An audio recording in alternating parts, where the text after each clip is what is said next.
mas matindi pa sa cancer ng ating society.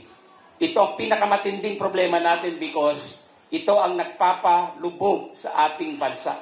Kailanman hindi tayo magiging progressive, develop, at tatayo bilang bansa na great, na pinaglaban ng ating mga bayani kung patuloy ang pagnanakaw ng mga politiko, mga ganit, sakim sa kapangyarihan. I accuse them of destroying this country. Kaya na lang, sobrang kanilang pagka-defensive. We know that.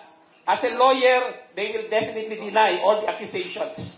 The Vizcayas may not be the most safe couple in the Philippines, but they are capable of also spilling the beans. Kaya nga sila nasasaktan eh. Biglang-bigla na lang, ni-reorganize ang Senado, tapos tatanggalin nila ang chairman ng Senate Committee na nag-imbestiga dito sa katiwaliang ito. Klaro ito that this is a big cover-up. This is a whitewash of the investigation. And I accuse these congressmen and all their supporters and handlers. Mahiya kayo. Mag-resign kayo. You have no right to be in your positions a minute longer.